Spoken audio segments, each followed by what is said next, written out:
Welcome to the Global Missions Podcast, a show for Christ followers who want to participate more effectively in God's work, both at home and to the ends of the earth. This episode is brought to you by the Global Missions Toolbox, a new collection of trusted resources to help clarify and strengthen your participation in global missions. Visit us online at globalmissionstoolbox.com. And now, here's your host, Rob Magwood, better known to many friends as Mags.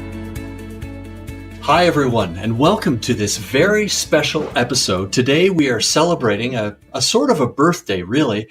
This is the 100th episode of the Global Missions Podcast. I've invited a couple of guests to join me for this introduction here. We're going to extend it a little bit. There is Steve here in Eastern Canada. Hi, Steve. Hello. And there's Rebecca out in Western Canada. Hi, Rebecca. Hey, Max. And these two people have been behind the scenes of this program. And so I invited them to come on and do the introduction with me. We wish you were all here for cake, right? Birthday cake. Are we having cake, Steve? We're going to have cake? I'm not sure about that. We could have cake. Okay. Will you send me a piece? We will send you a piece. Podcasting technology is very good, but it's not quite that good. And we do wish that we could meet more of our listeners in person. We do, however, want to say a special word of thanks to you, our listeners, who have shared in this journey with us. Some of you all the way from our first episode back in June 2015. Rebecca, do you remember that far back? Hardly. That's amazing, hey? Yeah. We sat together and came up with this idea we would try a podcast. And Steve was there. Charlie was there with us as well. It was an experiment. And now we're thankful that we have over 1,500 subscribers and over 92,000 downloads. Steve and Rebecca, I'm going to ask you your questions here. They know about these questions. Because you're behind the scenes, we don't often get to hear your voice. And we just want to ask, Rebecca, how have you been blessed by being part of this podcast team? Well, two things come to mind immediately. One, just the opportunity to have worked on such a great team. We took this fledgling idea, and there's just a lot of creativity and a lot of collaboration. And so it was just a really fun adventure to go on together. And then secondly, we got to meet a lot of really interesting people and just learn from some of the big thought leaders of missions and cross-cultural stuff. Yeah, that's good. And we're glad you were part of the team. Steve, she was glad to be part of the team with us. Very good. I'm glad. Yeah, that is I miss good. my team. Yeah, we miss you too. Rebecca worked on the program in the first 2.5 seasons, and then she and her family moved out to Western Canada as they anticipate the future in ministry. And Steve took up the role of producer at that point. Steve, how has the Lord blessed you by being part of this podcast team? Yeah, I've also enjoyed working together with the team and to try a creative project and just start it from the beginning. It's been a great experience, and I've found it really helpful in learning about missions. In preparing the episodes, in writing out draft questions for the guests. Just to process all this information and learn about missions. It's been fantastic. That's good. Well, I'm really thankful for the both of you and for behind the scenes role that you have played in this. To our listeners, as we say thank you, we also want you to know that we listen to your feedback, and we have tried to improve the search functions, especially on the website, globalmissionspodcast.com.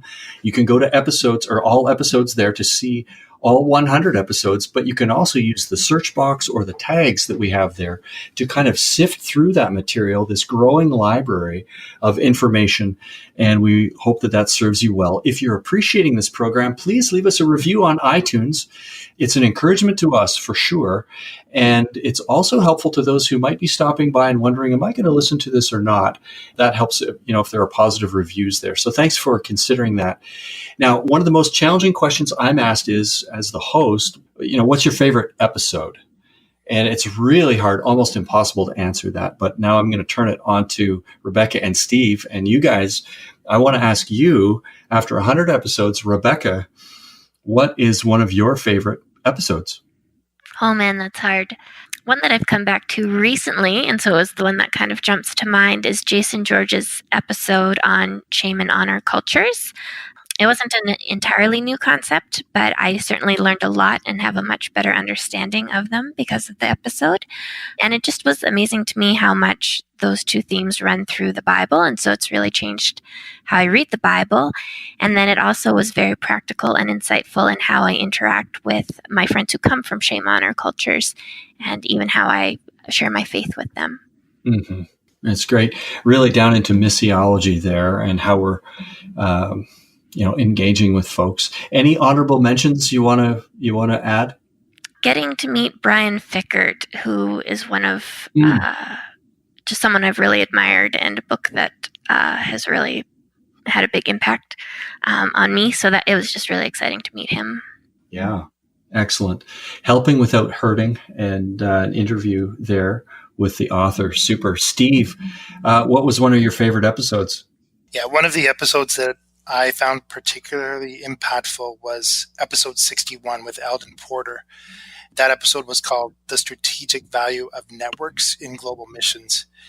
And I really appreciated how he highlighted some of the major themes that are impacting missions today, and why it's so strategic and important that churches and mission agencies connect with networks. And I appreciated how he's created a resource called Linking Global Voices to help make these connections to these networks. So, okay, very good. Any honorable mention you want to put in? Yes, 3 strategies for engaging the next generation in missions, episode 92. Excellent. With Jolie Herbacher. I just found that to have some really great principles in it. Also an excellent interview with an author. That wasn't that long ago. That was just a few episodes ago. Yeah, very recent. Mm-hmm. These two pressed me to put in a couple of my mentions too. And I would say with Matthew Phillip, not long ago again, but how churches can build a great relationship with their missionaries. That's a 2-part episode, actually. And then all the way back to first season with Pastor Rick Reed, who's now the president of Heritage College and Seminary. How can I know God's will for me? One of the questions I'm asked most often is, how can I be certain that I know God is leading me into missions? And that episode is a 30-minute summary of how a faithful Christ follower can explore that. So big thanks to our many guests. And we also want to extend thanks to our advisory group, the Jaffrey Center for Global Initiatives out in Calgary, and also the other agencies, like-minded agencies that cooperate with us. These are those agencies: Cross World, Interserve, SIM, South America Mission, or SAM we call them, Team, Greater Europe Mission, or GEM, and OMF. These are organizations that have contributed to the budget and the creative process putting this program together. Now, a birthday party. What is a birthday party without presents, you guys? Rebecca, we need presents, right? You got to have presents. Okay, so we do have presents. We are going to do a book giveaway to celebrate this 100th episode for the first 10 people who will write us an email from the website, or here it is, info@globalmissionspodcast.com, and tell us which was your favorite episode from these first 100 episodes. And you can choose a copy of one of 2 books. The first is by Paul Seeger, entitled Senders: How Your Church Can Identify, Train, and Deploy Missionaries. Or you can choose The Rest of God by Mark Buchanan, where he talks about Sabbath and healthy Sabbath practice.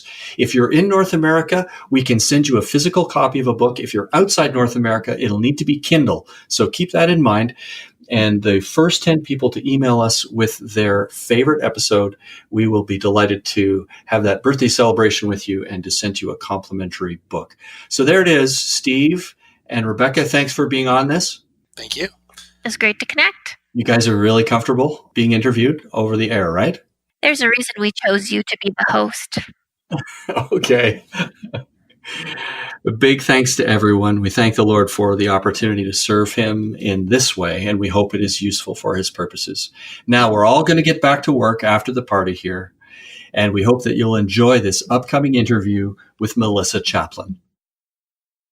Our guest today is Melissa Chaplin, who is in her 2nd decade of serving cross-cultural workers. You've finished an entire decade already, Melissa. I have, yes. Melissa is a professional certified coach, and she serves with the organization Advance Global Coaching. And we were introduced to that organization in a previous season with Sherry Dodd. There's episode 73 on how life coaching can help global workers. Melissa is also an author of a book entitled Returning Well, Your Guide to Thriving Back Home After Serving Cross-Culturally. Melissa, welcome to the program. Thanks so much for having me. I absolutely love what you guys are doing. Well, looking forward to this conversation. I'm looking forward to learning together and sharing a bit from the book and other wisdom that would help our listeners love on and support workers, especially as they return back home. So let's begin just by asking this. How did you become interested in this, in helping workers returning from ministry in some other place? Yeah, well, the Lord's calling on my life to serve among the nations came when I was quite young. And so I went to college wanting to become better prepared to serve cross-culturally. And that just lent itself to being around people who are serving cross-culturally, lent my own cross-cultural experiences. And as I did research and listened to stories, I realized the extent of the challenge in reentry. And my heart just was moved with compassion. Probably the Spirit was moving. And I started doing member care type activities before I even knew it had a name. And so it was in that season that I really felt like the Lord say, I want you to narrow your sights specifically on supporting others who are serving cross-culturally. And obviously that includes those in reentry. Mm-hmm. When we talk about missions and taking care of our workers, we sometimes think about the preparation phase and helping people get ready to go. I appreciate today we get this opportunity to zoom in on another phase, and that's after they return. Tell us a little about your experience in helping people, the experience you've already had in helping them adjust after returning. Mm-hmm. Yeah. So for the last 15 years, I've been able to serve both stages, both going and returning. Particularly returning was when I had a lot of different member care hats. And so did field visits, did debriefing with individuals and groups once they actually returned, and then also trained churches as well to be able to receive people back. One organization I have spent several years developing and honing a program to better serve staff when they return to their passport culture. And then a significant role for those 15 years really has been being a professional life coach for cross-cultural workers and walking alongside several of them as they go through that reentry process. So all in all, I've been blessed to walk alongside his people either in or returning from 40 different countries so far. Wow.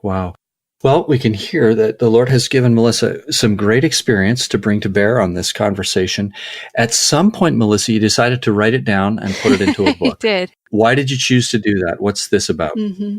Well, as I was serving returnees, I noticed a huge gap. And what was happening is so many returnees desired to have an effective debriefing once they came back, once they returned to their passport country.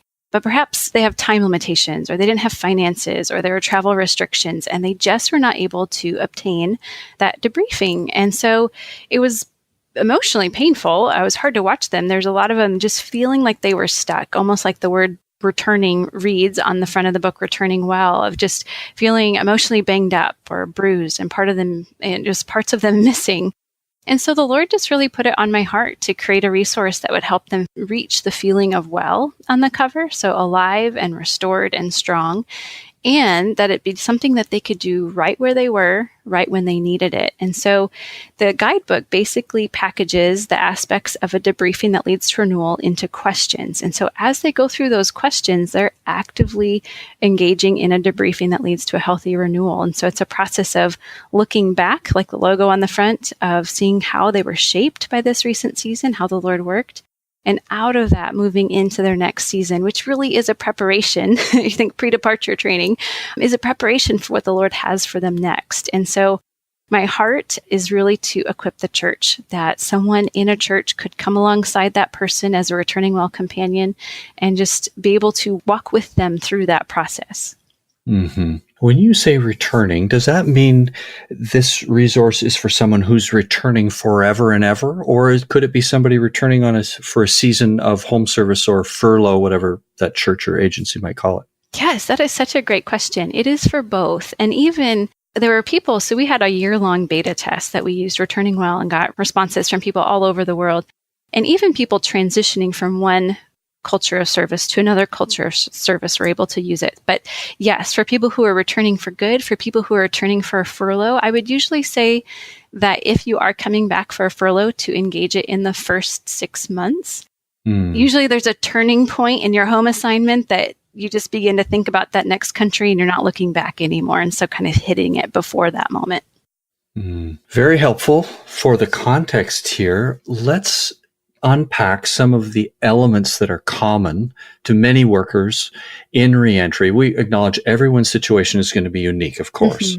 Yes. But in generalities, what is it like for workers who are returning from a field of service?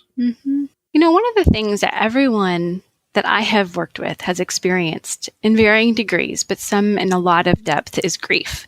And there's just so much loss in reentry. Returnees have lost the life they came to know, their friends, their team, the lady at the market that they talk to each week, their home, the cultural holidays they grew to love, their ministry role, even things internally like clarity of purpose or loss of identity or how people knew them, or even that loss of competence of coming back to their home culture, but it not being what it was. And so feeling like, wow, I'm not even competent here. So there's just a lot of grief. Wow. It's an important word, and important that people have a chance to wrestle with a sense of loss. Well, grief being one, what else is part of their experience? Yeah, I'd say there's probably about 3 or 4 more of them. One of them is going to be uncertainty or questions. And so the question of what is next? Do we go to another place? Do I go to another place cross-culturally? Do I stay in North America? And if people are facing that question, do I stay in North America? It's a challenge because they don't feel like they can go back to what they were doing because they've developed a greater heart for the world and they've seen things. And so they want a deeper purpose if they do stay.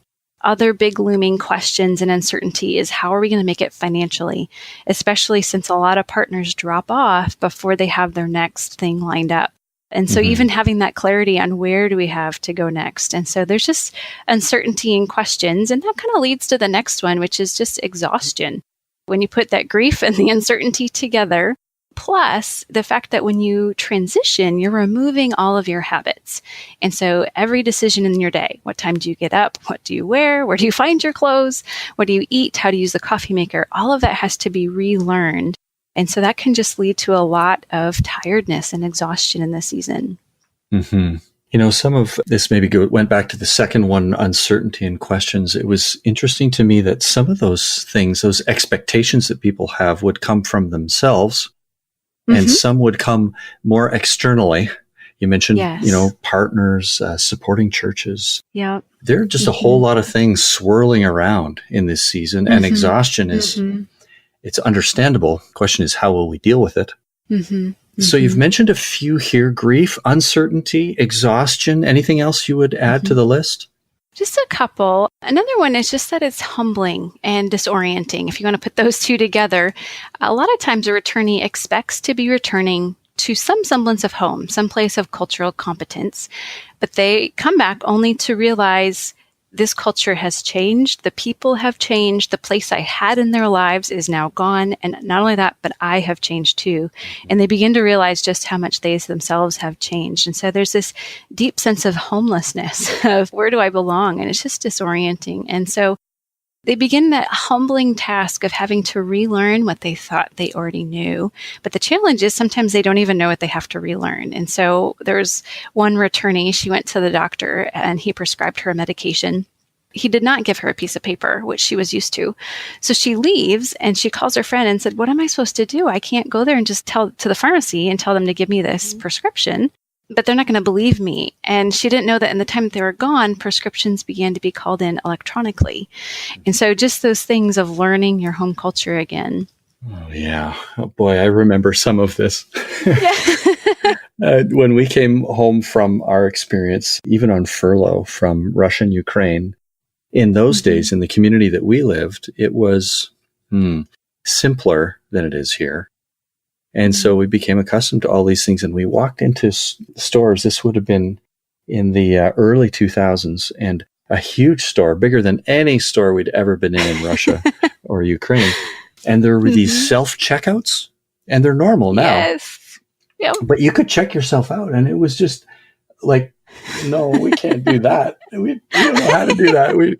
It was so foreign to us, and yet it was supposed to feel like home.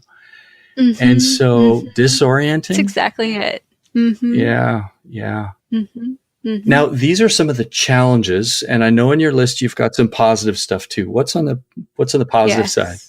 I wish the positives were more ubiquitous. The challenges seem to be more of the strain. However, but there is joy and there is rest, especially when people are finishing a season of service, when they feel like they have done what they've been called to do.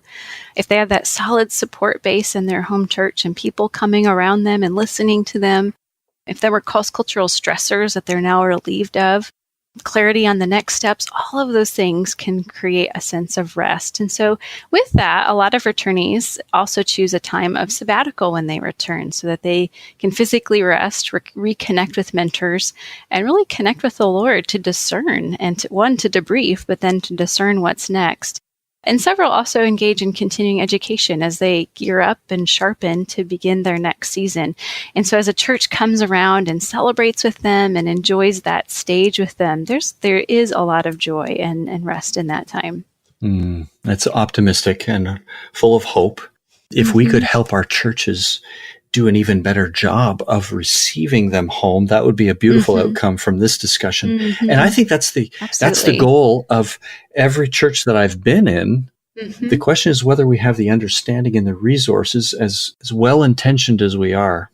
So it's a general question, but how can churches help workers in this transition period? Absolutely.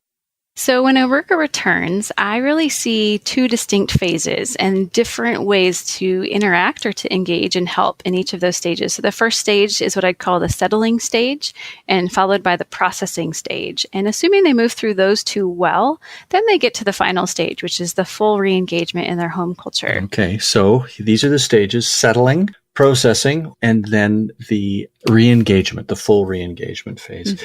Right, yes. Let's go to the first one, settling stage. What are some practical examples of how you've seen churches help in this stage?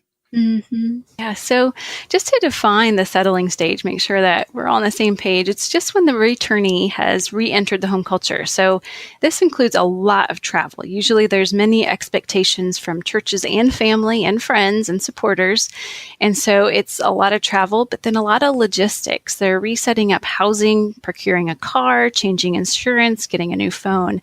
So this stage is going to take between 6 weeks to 4 months, usually, depending on different factors and their clarity on the next season. So one of the hallmarks of this stage, and I think we've alluded to it already, that really impacts how a church comes alongside is that this is a season of a lot of mixed emotions. There's relief and grief, there's joy and sadness. And when you have all of these varied emotions, plus those 5 elements we talked about, it really can result in some challenges like atypical indecisiveness, forgetfulness, insomnia, fatigue, even mental health challenges for a time. And so just giving them an extra measure of grace during this season. They're real people under real stress.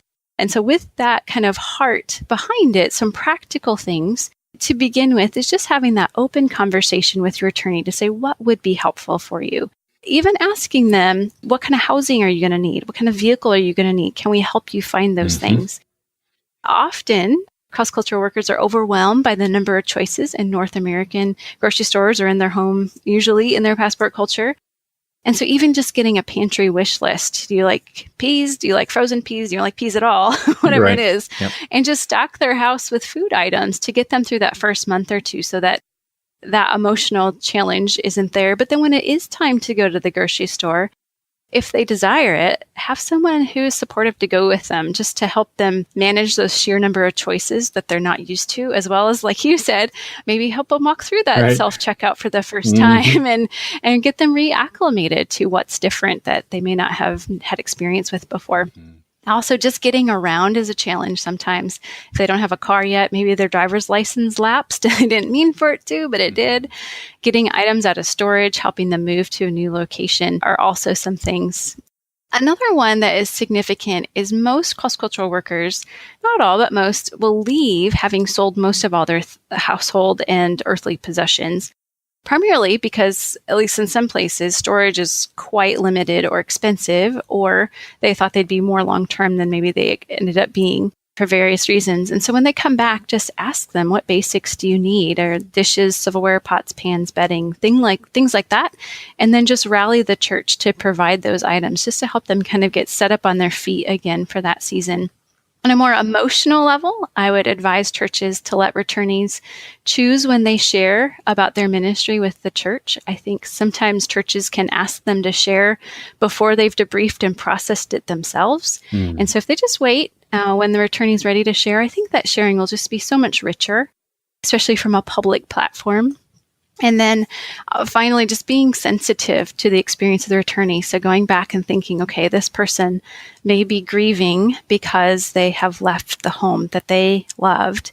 And even though for me, in my eyes, in my country, it doesn't feel like home and it doesn't feel like a safe place, if I say welcome home to them when they're grieving another home, sometimes that's painful. And there's a little bit of a mismatch there. So even just saying things like welcome back or it's good to see you, things like that can help ease some of those more painful moments of reconnecting. Wow, what a list. It's a starter list, but just a couple of observations there. There's the offer of doing things together. You know, you talked about accompanying people. Everybody's going to be a little different, but I remember some people, they just really appreciated, could we go together? Could we break the ice? And I'm not alone here. And you think, well, it's just a grocery store or whatever. It doesn't. It doesn't seem like such a big deal, maybe to us. But when somebody's adjusting here, having a ready place that is safe for them, that is theirs, and allowing them to build their nest the way they'd like to. So it's a bit of a balance, right? You don't want to paint it all and decorate it for them, but that it's ready and it's safe. Makes them feel anticipated, and then watching out for their kids too, where their kids are going to settle into school, and are there some relationships that can be not forced, but absolutely, but kind of seeded. I remember when we returned, there was a young family, and they came near to us. They had kids, and they just invited Kat to go out with our boys. We had 2 little boys at the time. Would you like to go swimming? And they went to the pool, and the boys just naturally started to become friends, but they felt welcomed and cared for. What a beautiful connection. Yeah, that relationship. And also hearing you say just that openness of saying, giving them choice, but offering that as an option. Well, that's just the first stage. This is the settling stage.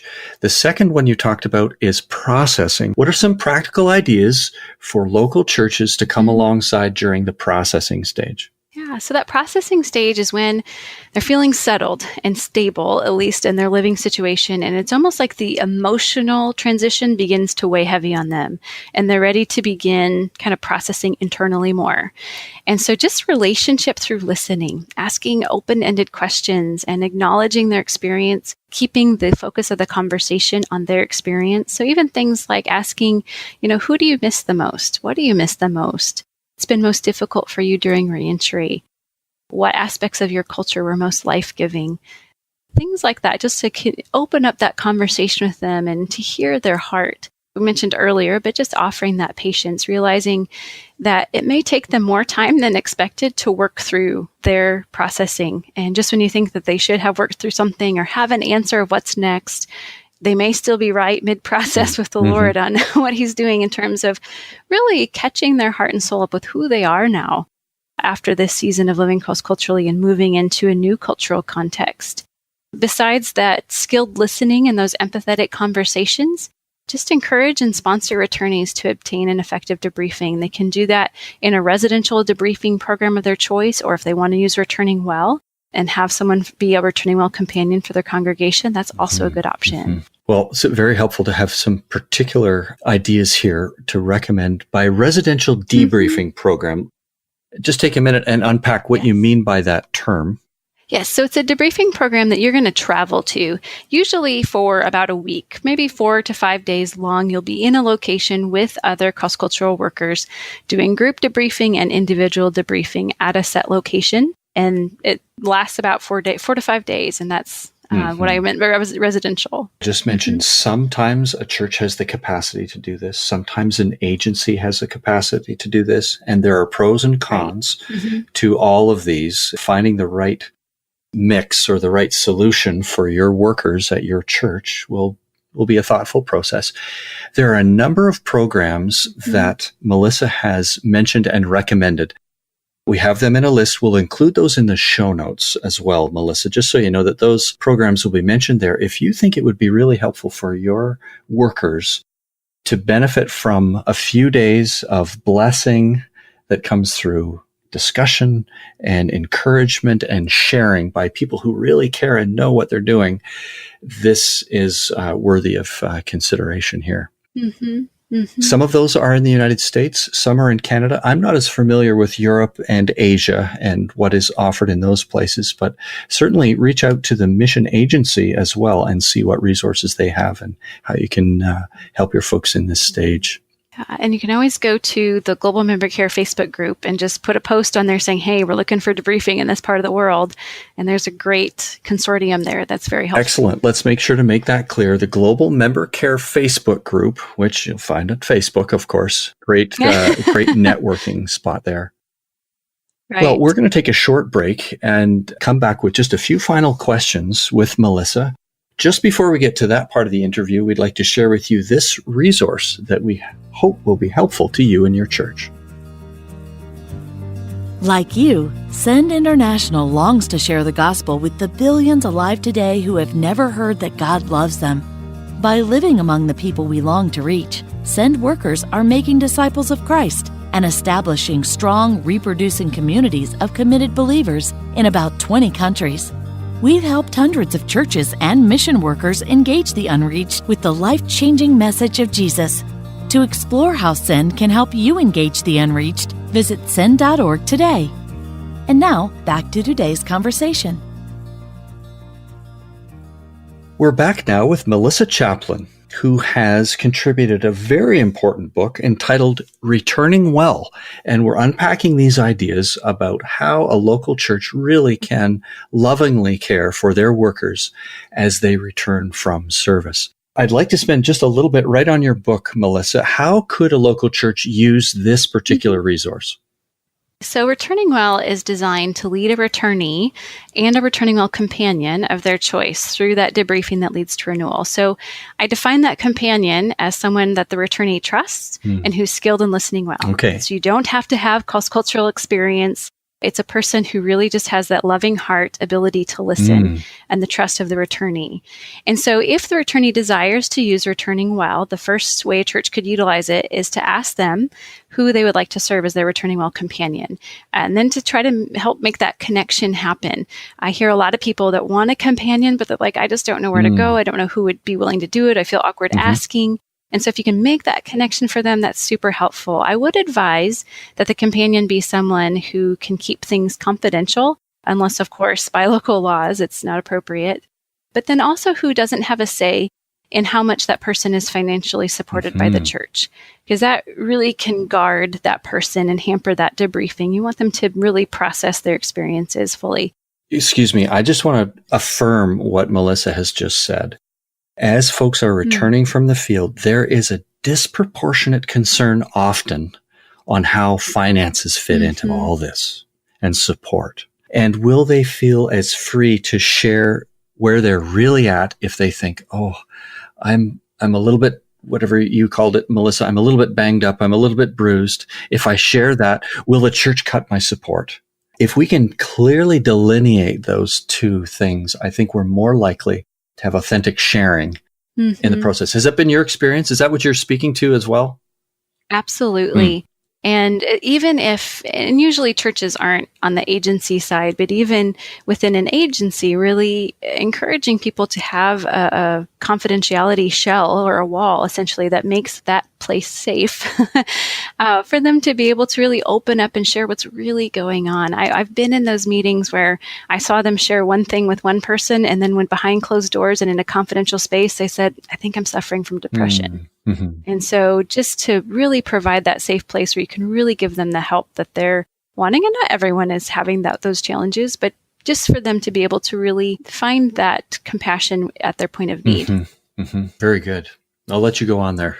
So Logistically, Returning Well is designed that a returnee would engage the questions in it over a period of one of 3 periods of time. So they get to choose that. So if they want to go through Returning Well in 6 weeks and are up for that, they can do that. They can choose 3 months or 6 months. And then Returning Well lays out 6 meetings for that returnee and the companion to have together based on their pace. So if the returnee has chosen a 6 weeks pace, those 6 meetings would be once a week. If it's 3-month pace, then those meetings are twice a month. And if a 6-month pace, then it's once a month that they would meet. And there's a chapter in the book that gives specific questions for the Returning Well companion to ask the returnee that is based on the material that the returnee engaged between sessions. And so that you're fully prepared. As long as your heart is ready and you're able to listen, you're fully prepared to step into that position and to really walk alongside them, because Returning Well will guide them through that entire process and then give you the tools as that companion to be able to join them in that process. And so in this process, it's near and dear to my heart. It's critically important. I just see so much that these cross-cultural workers have so much to offer. Their passport fellowships in terms of wisdom and experience and even cross-cultural leadership. And so this process of that effective debriefing, I've had so many people come back to me and say, I would have lost those thoughts and insights to my subconscious if I didn't go through this process. And now I'm putting them into practice in my next season of life. So very healthy. And really, I have Melissa's book, a copy of the book, and can just affirm that this is really an equipping tool for, I would say, for a mature Christ follower with a loving heart and an ability, as you said, to be confidential, to be really caring, and listening, but to keep it safe. And the questions are here. Cover this next. Here are the core topics. Here are the questions to probe, with lots of space to write in. A great resource. So here, I'll tuck it in here. Thank you, Melissa, for creating such a helpful resource. Oh, well, thank the Lord. He's the one who did it. Yep. He just used me. Yes, right. Well spoken. Well spoken. Now, there may be other resources that you would mention as well for a missions committee, for a pastor, others listening. What are some other things that you might recommend to us? Absolutely. For those serving as a Returning Well companion, or just simply wanting to know how to come alongside someone in reentry, I've created several webinars at the returningwell.com website under the companion section that really give practical tools and a greater understanding of that transition. And there's even one video that I interviewed someone who used Returning Well in her reentry, and it's super insightful. And then there's one specifically even on those listening skills to have. And so that one's also helpful just to think about having those conversations with people as they return. As many of you know, another resource that is highly acclaimed is the Reentry Team by Neil Pirolo. And then I would say just even simply reading some books or blogs on reentry just to become better educated as that person in that fellowship, just trying to understand the process. A few of those books could be Burn Up or Splash Down about reentry. Looming Transitions is about any type of transition.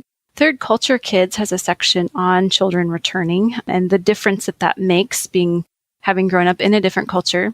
Velvet Ashes is an online community for women serving cross-culturally, and they have a returning home series, and it's super neat. You, as a returnee, you would type in your name and when you're returning, and then it sends out specifically timed emails based on your reentry. And so, as a person who is helping someone in reentry, you can put in their date of return and kind of eavesdrop in that conversation and just being able to be equipped yourself. And then Rocky Reentry is another blog committed to reentry resources as well. We will include all of these in the show notes. Again, a few books and a few online resources that come recommended. Here I'll ask Melissa, if any of our listeners would like to follow up with you with questions, what would be the best way to reach out to you? Certainly. I'd love to have their questions. The best way to contact me is through the Returning Well website and just click on contact. Okay, returningwell.com. That'll also be in the show notes. Melissa, thanks so much for spending this time with us to really just open the conversation. We know we've barely got it going, but we've got a great resource here. Thank you for spending this time with us today. Megs, it has been a delight and a treasure. It is such a joy to join you in this, and I do hope it is greatly helpful for the people listening.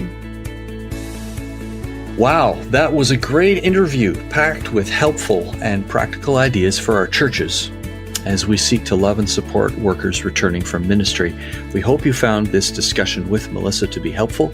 Perhaps you would consider passing along this episode to your missions committee or perhaps to other mission workers who may be returning from the field and could benefit from this resource. This episode has been brought to you by the Global Missions Toolbox and produced by Send International and the Jaffrey Center for Global Initiatives in collaboration with other like-minded agencies. On behalf of our team, thanks for listening. Join us again in 2 weeks when we'll continue to explore this grand adventure of being Christ's witnesses to the ends of the earth.